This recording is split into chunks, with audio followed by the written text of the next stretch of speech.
just a couple of housekeeping things real quick. If you could all just like squish in, that would be great. Okay, yeah, squish in, make room. Awesome. Okay, all right. I am here to introduce Jim Krause. He's worked as a designer and a Wait. What? What do you think you're doing? That is not how It's you right here, pronounce I'm his reading name. it. You don't pronounce his name Jim Krause, it's Yeah, Jim it is. Krause. What? What? Just do it yourself. Oh, I see. I guess I'm taking over. I'm Darcy Hendricks. I'm a How champion from Sidney, Nebraska. Woo! Go Huskers. Wrong crowd, I guess. I am going to introduce Jim Krause to you. I'm pulling up my notes here. First of all, how many of you have heard of Jim Krause? Obviously, a lot of you. Show of hands, how many of you have one of his books in your library? It's a lot. How many of you went to school and had one of his books as a textbook? School. Quite a few, myself included. He's been a designer, photographer, illustrator, and writer since the 80s. He's been around for a while. 17 books.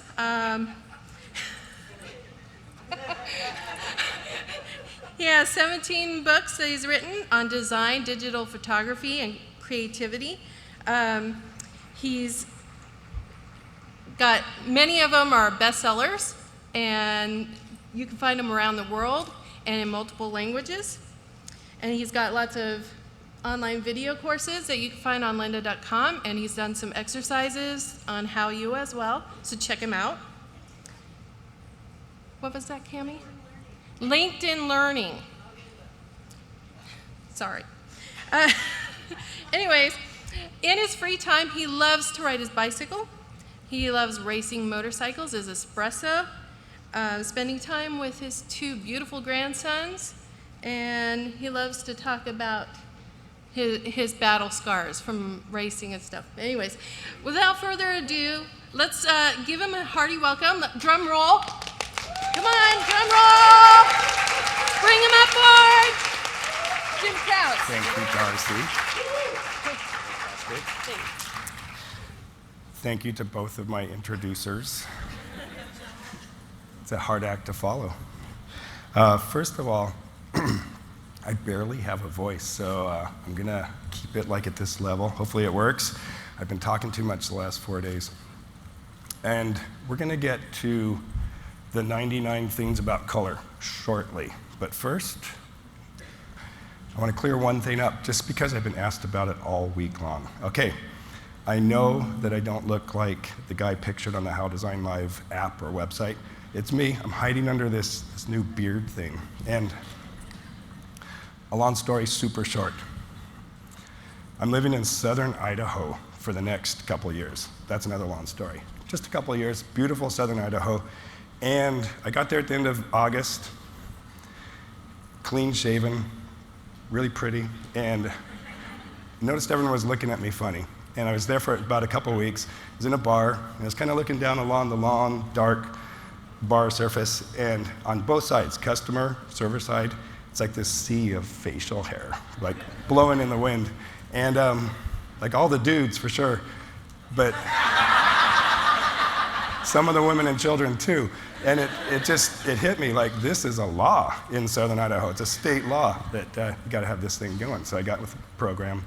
This is what I got now. Anyone else here from Boise, Idaho, or around there? Nobody? Come on. Anyway, well, since you've never been there, it is an awesome place. It's beautiful. I might stay. Gosh, I thought there'd be at least a handful of people going, woohoo. Thank you. Color, 99 things. Now, I could say about 9,000 things about color if we had time, but I boil it down to 99, and it is enough.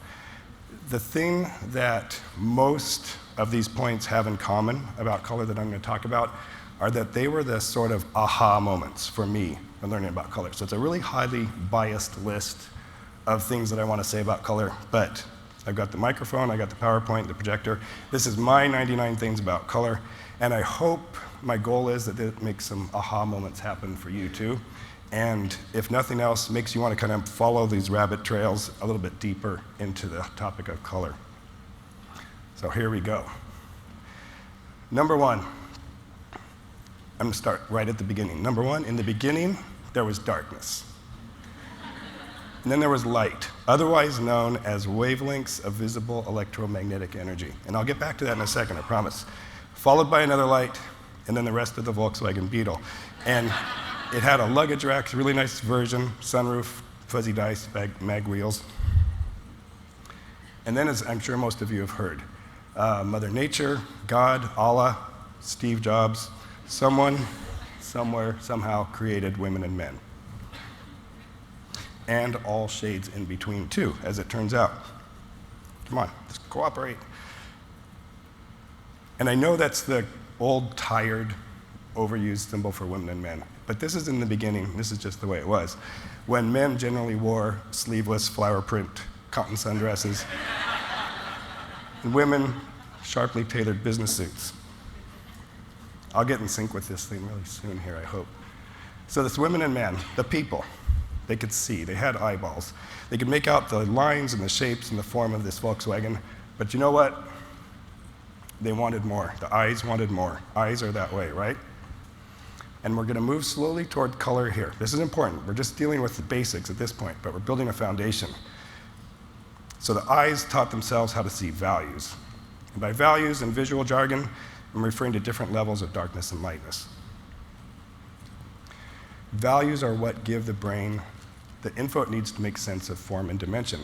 There's science behind that, more than colors, more than anything. It's the value structure of what we see. It gives us a sense of distance, dimension, etc. Values rule the visual realm. Good value structure, behave. Good value structure allows visual elements to stand out against each other. Like so. I got a Volkswagen rendered with 5 different values, starting with black. And the backdrop makes the work such that the Volkswagen stands out nicely against the backdrop. Now, what's a bad value structure look like? Something like this. Now, this isn't a total disaster, but the problem that I see here is we've lost that nice luggage rack on our Volkswagen. Why? Because it's the same value as the backdrop. Simple as that. Bad value structure frustrates the eye, and it repels viewers. This is true for grays, and it's really true for colors. In fact, this is how true it is. Painters have a saying. All painters say this. They say that a color can't be right if its value is wrong. And that's not meant to be like a scary statement. It doesn't mean like you got to find the one right value for every project you're working on, like a color to have just the right level of lightness or darkness. There could be a billion right values for that color. Just use one of them and don't use one of the bad values for the color, where it makes the color kind of blend in with its surroundings and frustrate viewers. And I'm dwelling on value a lot here, because like I said, values rule the visual realm, and it's really important to get this right when you're working with color. All right, back to our couple. Our couple whose eyes have learned to see values. Now, you'd think they'd have it made. They could see the form of the Volkswagen, they could see what's around them, but they're still not satisfied. I was going to use my phone for a remote, but that caused problems, so bear with me while I get used to this thing. Stand closer to the laptop. Thank you. We have mixed opinions on how this works, but I'm going to try both. One day, the woman, she adjusts her tie, pulls up her belt a little bit, and checks out the dude's shoes, and she notices something. What she notices are the 690 nanometers of electromagnetic energy bouncing off the shoes and back into her eye. And remember at the start, I said it was darkness, then there was light, otherwise known as wavelengths of electromagnetic energy. That's what I'm talking about here. And the eye began paying attention to all the different wavelengths of electromagnetic energy that are out there. And a whole new world opened up. I mean, this is where it all started happening. It gave us things like the beloved nanometer wheel, where you've got a wheel with different slices, and every slice is represented by different wavelengths of electromagnetic energy. And it gave, for instance, new level of communication. The woman that could then turn to the man and say things like, "Greetings, male." Oh man, disaster, hold on. Greetings, male. I am enthused by your 690 nanometers electromagnetic energy fabric foot enclosures. And it's kind of a mouthful. It's meant as a compliment, it's kind of a dud. So what happened then was the eyes and the brain came up with a visual shorthand that we know as color.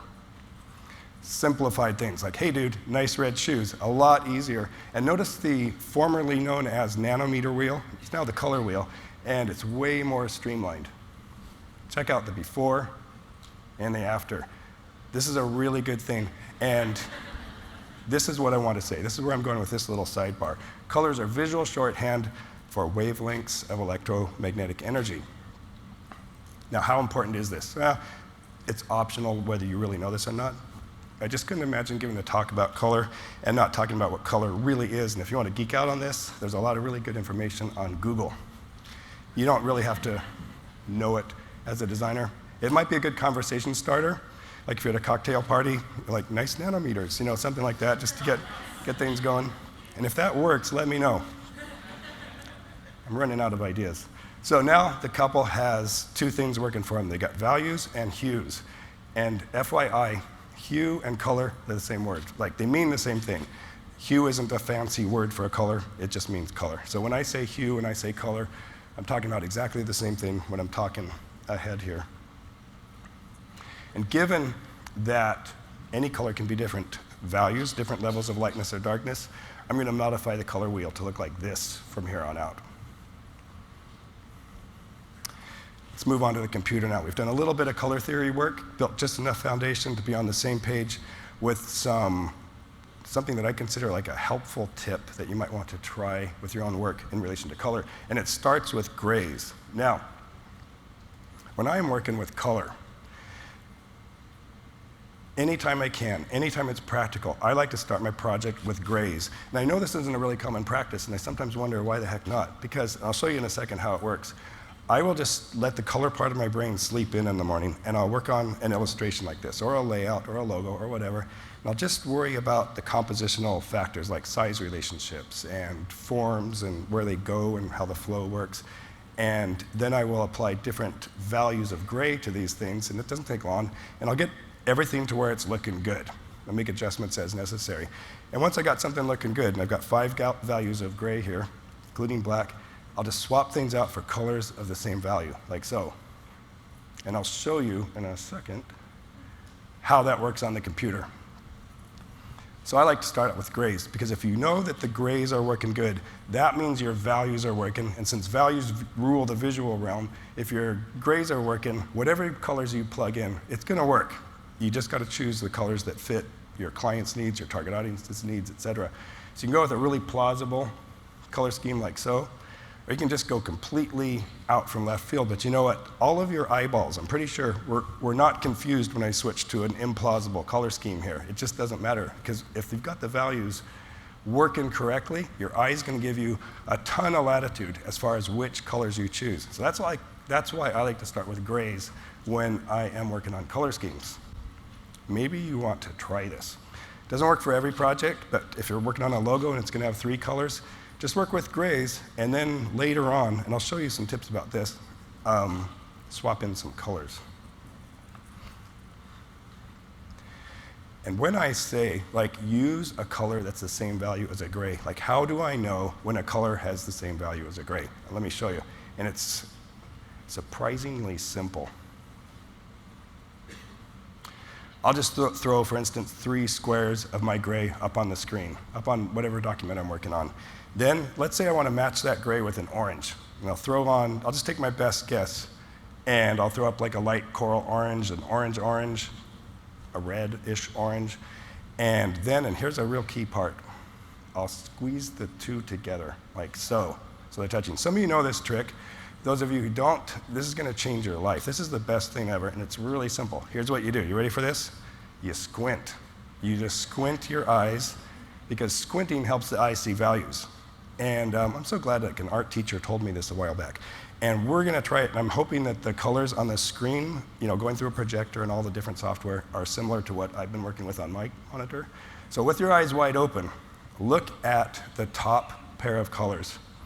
Now, everybody squint your eyes. Come on, squint your eyes. Do not look funny, I promise. Squint your eyes, And at that top pair of colors, and when you get really dark, you start to notice that coral orange is just a little lighter than the gray. I think most of you will see it that way. Now go to the bottom and squint your eyes. The bottom pair, that brick red orange, definitely darker than the gray. Now the middle pair, squint like you really mean it this time. Like no one's watching.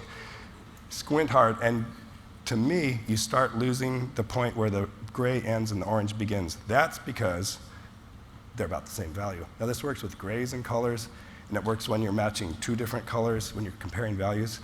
It's, if you were to watch me working on a layout or a logo or an illustration, all day long, you'd see me squinting at what I'm working on. Luckily, I work alone, and it helps me keep track of the value structure of what I'm working on throughout the whole process. So if you didn't know that trick, I think it was worth the price of admission right there, because it's going to really help things out. I'm going to take a sip of my tea while you stare at this for a second, and then I'll explain it.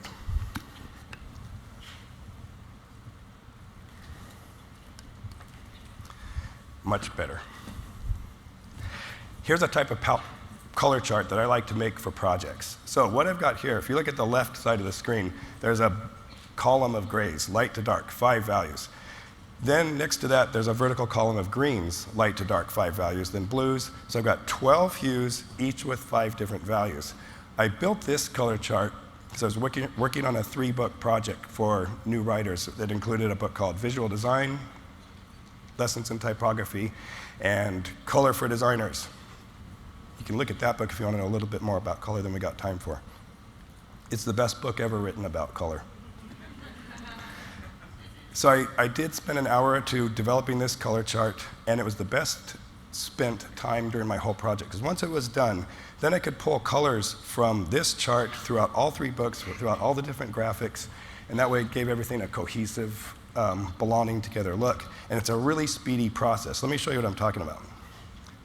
On the Lessons in Typography book, I was working on a monogram, so I built it in grays, and it's fun. You know, you're just working with shapes and swirlies and dots, and I got to where I liked what I had in front of me.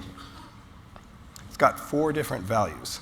So then I pull up my palette, and I'm going to work with these 4 horizontal rows of colors that each have light, dark, medium, and darker values in them. And I'll start swapping out colors. Like at the center of the H, I'm going to put our lightest value. I'll go value darker, and I'll color the swirlies blue. And I'm using the eyedropper tool in Illustrator. You know, it's a really simple process. Just go one by one and substitute all the colors until I've got it to where I like it. Now, I could have used any 4 colors from this palette, each from a different horizontal row, and it would have looked fine. I just went with the colors that I like best for that page. So, and it went just about as fast as I just showed you. You just go click, drop, and you're done. And you can try different colors super fast. And I knew my colors would work because I knew the values were correct. So how about it? Maybe you can set up a standalone palette document of some sort for a layout or an illustration that you're working on. Or better yet, you know, if you've got a client whose work is all supposed to look like it belongs together, maybe build a palette like this and sample from it when you're working on their various pieces. It takes a little bit of time, but you will thank yourself every time you work on that client's jobs afterwards. And save them, because these things come in handy for all kinds of different uses, maybe your own personal projects. So here we are in a familiar program, Adobe Illustrator, and I'm going to show you exactly, I don't want to leave anything out among these steps, and just know, even though I'm giving you a really specific sort of demonstration involving a Volkswagen Beetle in certain colors, these things that I'm showing you can be applied far and wide. I think you know that. And keep that in mind as I talk here about the select and replace feature in Illustrator. And again, this is something a lot of you know, but those of you who don't, you need to know this. So in Illustrator, if you want to do this kind of grays to color thing, or if you want to swap out one color for a different color, do something like this. So we've got our Volkswagen, and I'm going to click right on the hood of the car and select that whole irregularly shaped area of grays. Go to the top menu and bring up, it's cut off on the screen, isn't it? Well, I'll tell you what it says. It kind of shows up on that one. I'm going to zoom in. You go to Select, Same, Fill Color. Have you seen this feature in Illustrator? It is awesome. And it's got a few different options to it, too. So then Illustrator is going to go, hey, let's select all those grays. So they're all highlighted. And then the magic happens. You've already put this palette next to you on your document. You activate the eyedropper tool, and let's just click on this orange. It's the same value as that gray, because we already compared them earlier. You click on it, and bam, the orange takes over where that gray was before. Then you can just go color by color. Replace each color, each gray, with a color of the same value, and come up with a lot of options in a short amount of time. A lot more than this, in fact. Always save a whole bunch of favorites, by the way, when you're working like this. Save 4, 6, 8, 12, 100 different versions. I don't know about you, but my best ideas are almost never my first idea, or maybe my first 10 ideas. It's not till later where I move colors around a few times, work with a different look for each color, which we'll get to in a second, that I really come up with the ones that I like. And if you haven't already familiarized yourself with the select menu and the eyedropper tool, do it. Like if you use Illustrator, super simple, super intuitive, and that's where working with color gets a lot easier. Back to our people. Okay, we can see hues now, we can see values now, and guess what? We can see another thing about color. It's kind of been slipped in here, and we haven't even talked about it. Look at the door of the Volkswagen. It's a darker, kind of a brick red orange, and not only is it darker, it's also duller than the other colors. We've got brighter colors everywhere else. That, as many of you know, is a matter of saturation. And the saturation being the relative lightness, relative brightness or dullness of a color. That's the third and final component of color. We've talked about values, we've talked about hues, we've talked about saturation. This is the third aspect. I'm getting all of us up to in sync with these things, because we're going to talk about palette building next, and we will all have the same language when we start talking about it. So here's an obvious saturation chart. Bright colors along the top, bright, intense, saturated colors. You go down and everything gets more desaturated, or I like to say muted, because it has less syllables. Look at the two warm colors, red and orange, and then go all the way down, and you see two hues there that look suspiciously like browns. Well, guess what? That's because they are browns. That's where all browns come from, no exceptions. The three warm slices of the color wheel, yellow, red, and orange, and all the micro shades in between, you desaturate those colors, you get a brown. And if that sounds like a useless piece of information, just put it in your brain anyway. Sooner or later, you're going to be in a situation, and it will help you. Like when you're using Illustrator's color picker panel or something, and you want to use a dark orange, but you're frustrated because it always looks like brown, well, that's a fact of life. A desaturated dark orange is a brown. We've talked about just three things having to do with color. Three things: hue, saturation, and value. And I think we can all agree that 3 is not a huge number. It's just one more than 2. And it's slightly less than 4. 3 is not huge. And my point being, that is all there is to any color that our eyes can see. 3 things. Now, it's just these 3 things, always these 3 things, and only these 3 things every single time. So, and here it comes, one of the major points of my presentation. Just frickin' relax. Like, seriously, how complicated can this be if the color you're working on doesn't look good? You're like, oh my God, what do I do? There's just 3 things that can go on. You can mess with its hue, its saturation, or its value. In fact, if anything's wrong with the color that you're working with, just fiddle with these 3 things. This is true if it's a standalone color, or if like the blue you're working on in your palette just doesn't look right and you're scared. Relax. Like, you've got the hue, it's blue. Now just work with either make it lighter, make it darker, make it brighter, or make it duller. And chances are really good one of those you're going to go, done, got it. Not only that, not only do these things affect the look of our colors, they also affect the projections of theme. All the conveyances of mood and meaning that come from our colors, they are determined by hue, saturation, and value. They can't be determined by anything else. If your layout is looking kind of dull and drab and lifeless, maybe amp up the saturation. I mean, this is fairly intuitive, but also maybe go with larger steps between the values of your colors. Go darker with the darkest and lighter with the lightest and more shades in between. That's going to give you more energy. If you want to make things look restrained and a little more sophisticated, just dull down some of your colors or reduce the differences in the values of your different colors. A lot of us know this intuitively, but I find it helpful to have like words to back us up and go, okay, this is all I got to do. Look at hue, saturation, and value. I can change the mood. I can change the look of my layout infinitely with just 3 factors. Did I mention it's just 3 things? It's just 3 things, period. Every time and always. We're back in Illustrator because I want to show you another thing related to what we're talking about. Say I've chosen a pale, it's funny how different the colors on my monitor, it's scaring me. This is like a bright neon green. It's supposed to be more of a muted sort of green here. Say I've chosen this sort of muted pimento green and I want to suggest as a corporate color to my client. And how do I explore variations of this color easily? How do I look at light, bright, dark, and muted versions of that color? I can do some of it in my head, but you know what? That's hard. So I usually let the computer help me, and I bring up a panel that you probably know about, but you might undervalue in Illustrator and in Photoshop. It's the color picker panel. I think it's been in there since version 1. We've all seen it, but like, what good is it? Let me show you what good is it. I could not live without this thing, and I'll get to why in just a second. But first, I'm going to back up one step. When I say I'm working with a light muted green, like where did I get that green? How did I know what CMYK or RGB values to plug in for that green?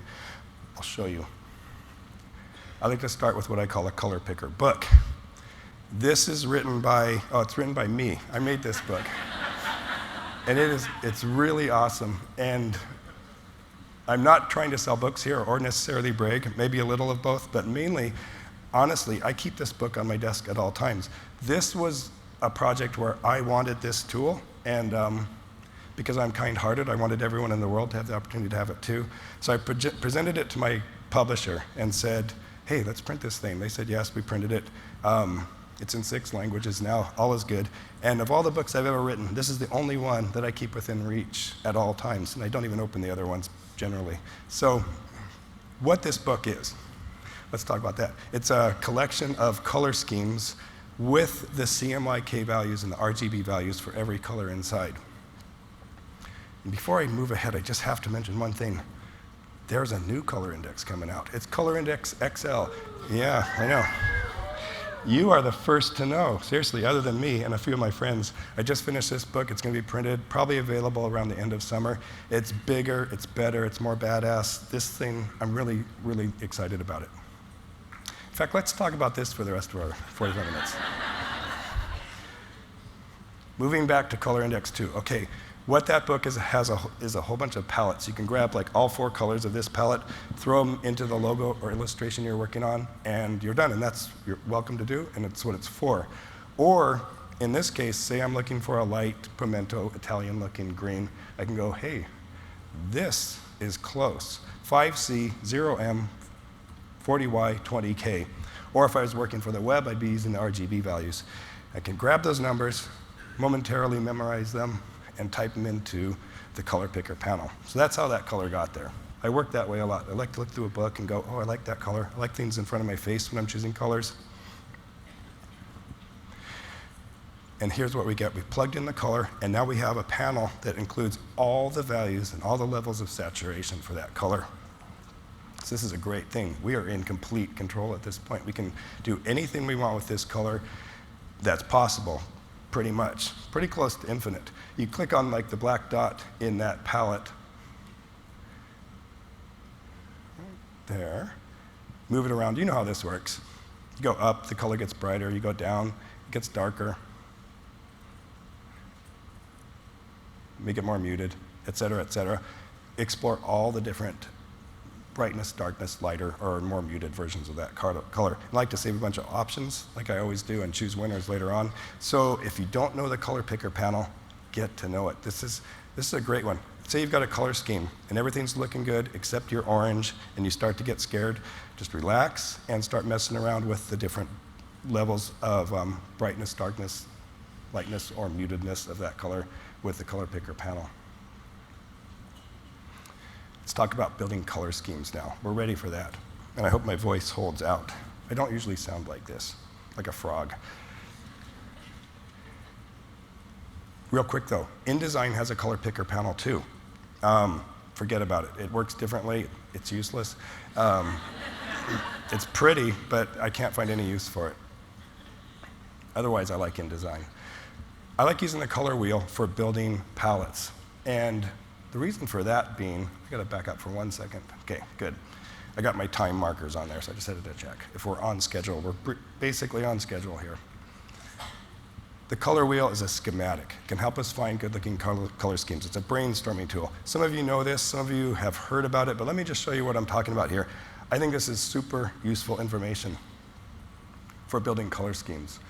I'm going to introduce you to 5 color wheel-based palettes here in a second, and I'm just going to fly through them super fast. No time to go into detail here. If you want more detail, might I suggest lynda.com. You get a free course, and you can look at this, look at more information about palette building. Not necessarily palette building with this free thing, but lynda.com, LinkedIn Learning were kind enough to say, hey, if people want to check out my color course, there's a freebie.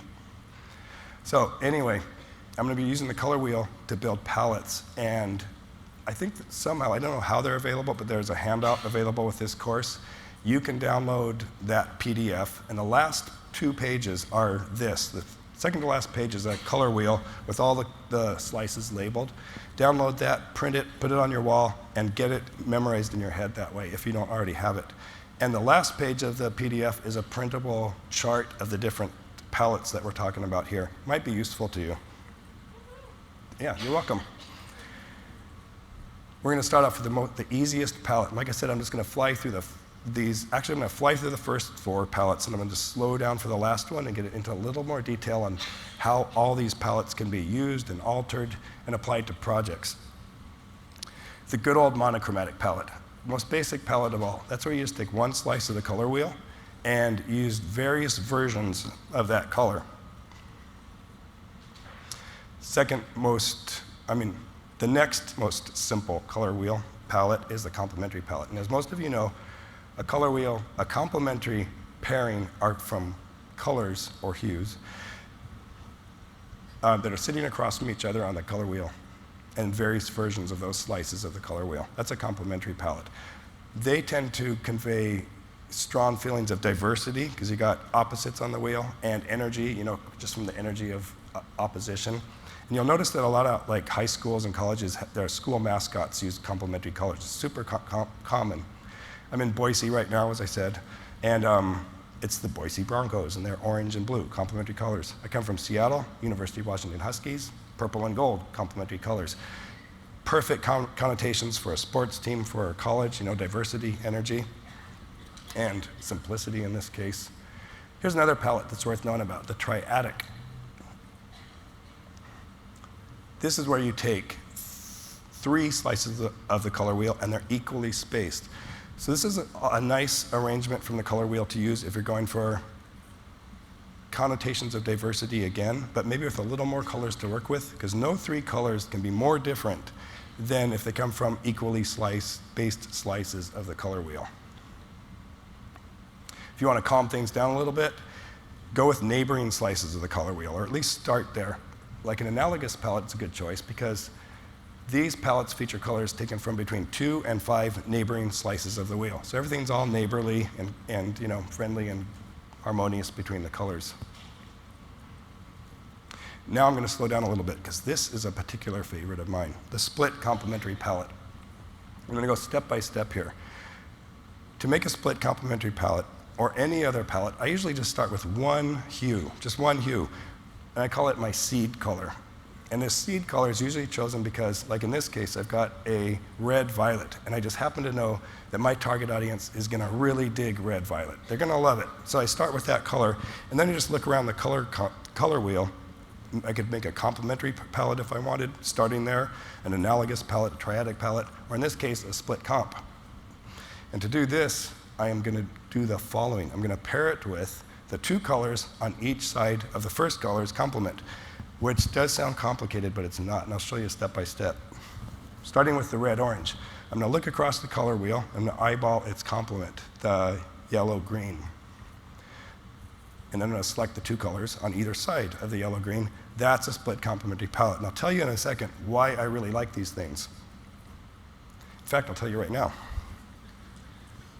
Split complementary palettes are thematically sophisticated. That's what I like. They convey hints of both harmony and contrast. There's just kind of an undercurrent of two opposing ideas here that's created by the fact that you've got two neighboring slices of the color wheel, or near neighbors, the yellow and the green in this case. Then you got a color from outer space, the whole other side of the color wheel, the red-violet. That's the contrast of this kind of palette. It's not something that people look at and go, oh, that's a split complementary palette. They don't know that, but there's this interesting harmony contrast sort of thing going on here. I love these palettes. I usually start here when I'm looking for color schemes, if I just want a look of sophistication and things like that. A reminder, too, that no matter what palette you're building, always think of each slice of the color wheel as a placeholder for all the dark, light, bright, and muted versions of that color. If you want to use yellow, you don't just have to use the yellow that is the yellow slice of the color wheel. You can darken it, you can lighten it, you can turn it into a brown. It won't change the definition of the palette that you're working on.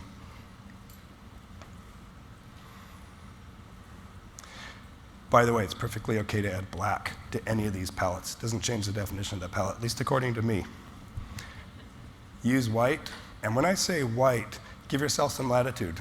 I'm talking about a near white, like a light buff or a light gray.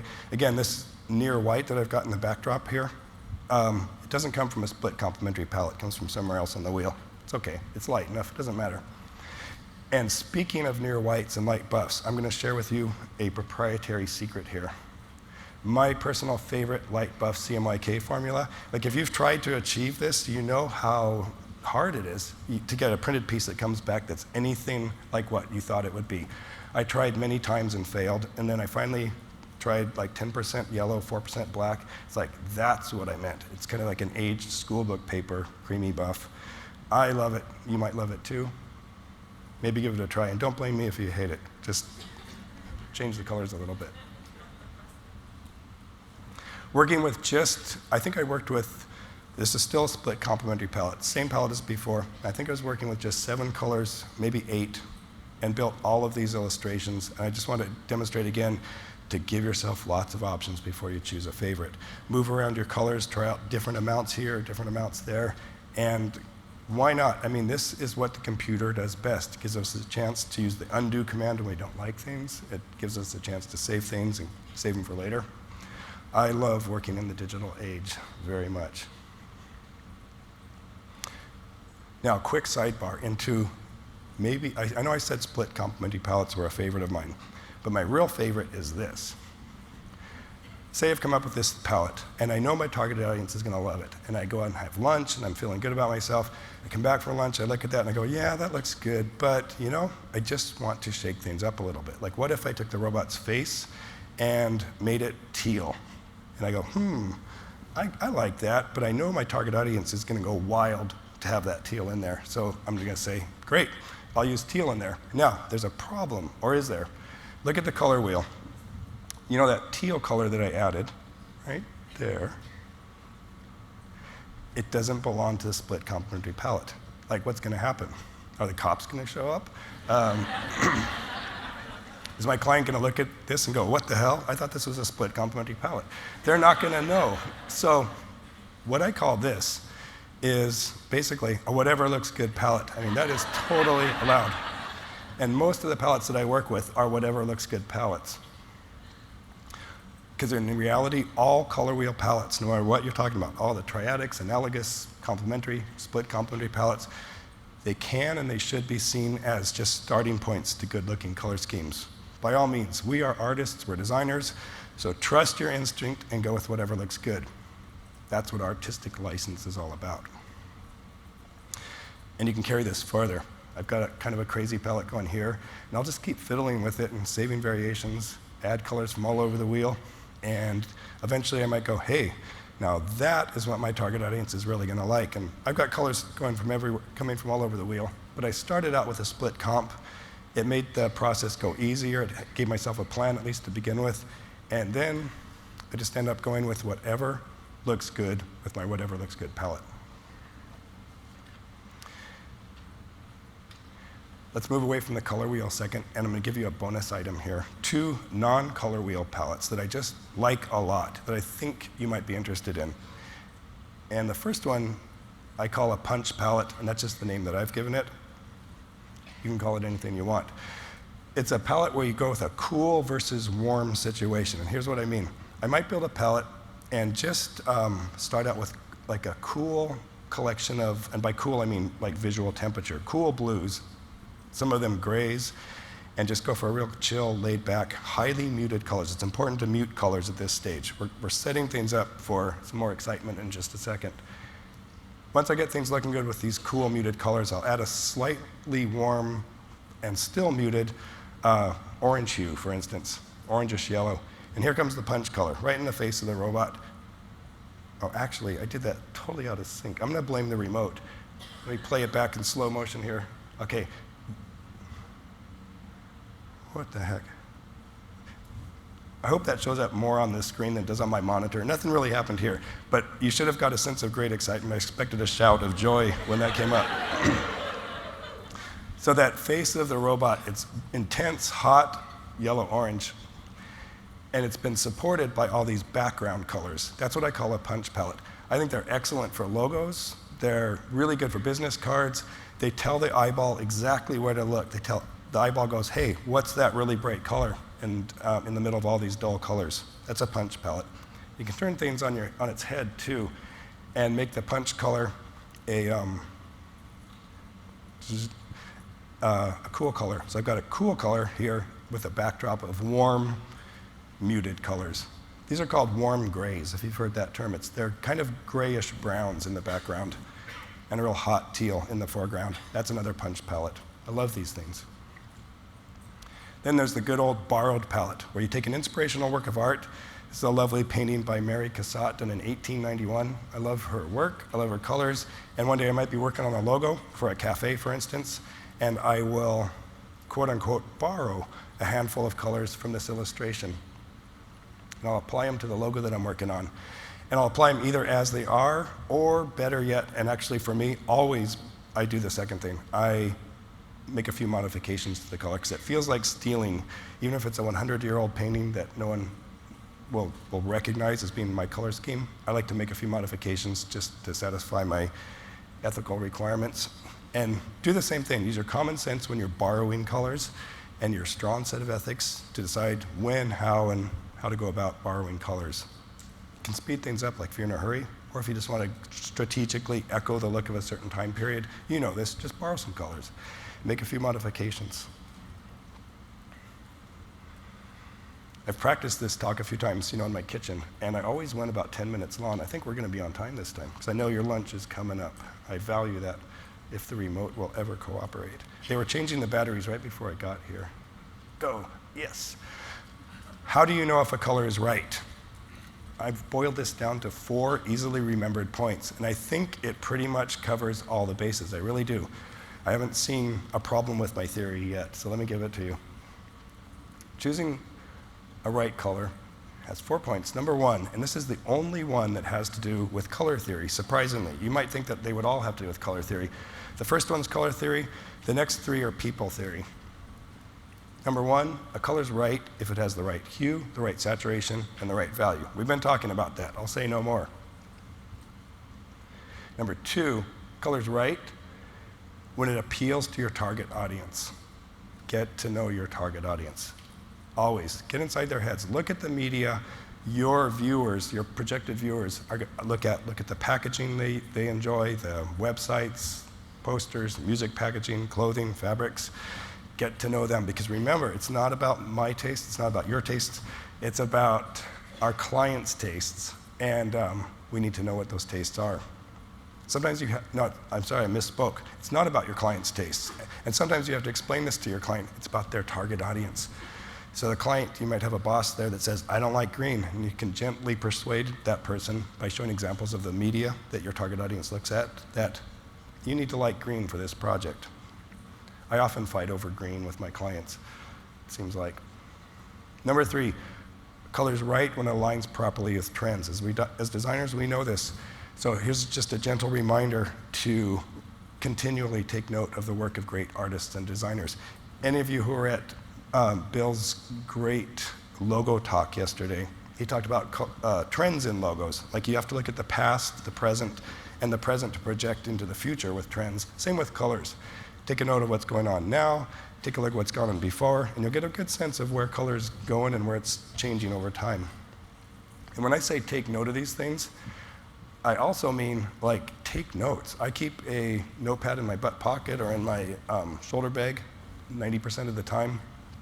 And for instance, I'll write down, take a look at the Subaru Crosstech colors for the last 4 or 5 years. And have you noticed what Subaru is doing with the Crosstech colors? Like, I won't spoil the surprise, but just think, like, they got 3 colors that are ultra bright and 3 colors that are ultra not bright. And no other car companies that I know of are doing this kind of thing. That's the kind of thing I'll write in my notebook, and I'll check it out, and I'll get a sense like, hey, I'll bet you we'll be seeing a lot of this in the next few years, as long as those Subarus sell. Take pictures of these things and keep a file on your computer. And last, number 4, color's right when it appears unique. And all I mean by that is, if you're going to present a corporate color to a client, before you put that orange down on the conference room table, make sure that the orange hue that you've chosen is not the same thing as their competitors are using. Like, obviously, do your homework, make sure, and look for gaps in what's out there in the context of whatever project you're working on. Get those 4 things in order, and there's a really good chance you can relax even further and know that your color is right.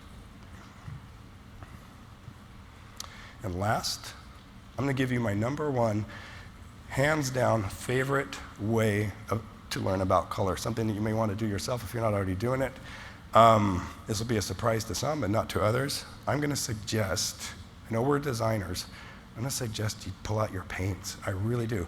From personal experience, I know that I have never learned more about color than when I'm just goofing around with tubes of paint and seeing what really happens when I take, real world paints and brushes, and I paint just for fun and without expectations. Often in the evening, sometimes with an adult beverage sitting there. This is not client work. This is just having fun and seeing what happens with paints. And the reason I paint with real world media in this case is that this is the media that all of our digital tools try to copy. So why not just go with the real thing? And also, we all know it's kind of nice to just unplug, get away from the computer that we've been staring at all day.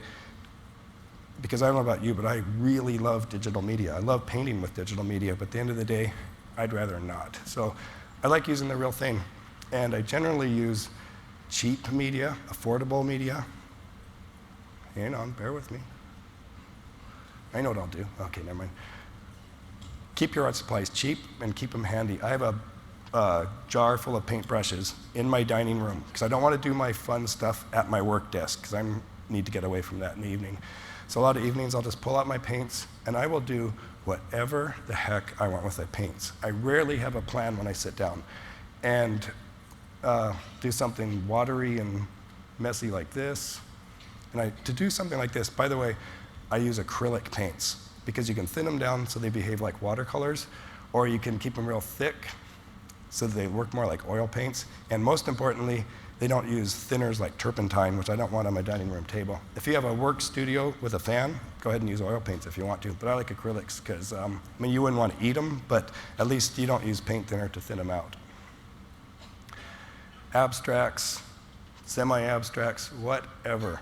Really, whatever. My whatever means different from your whatever. Just do whatever you want with paints and see what happens. Take your paints outside.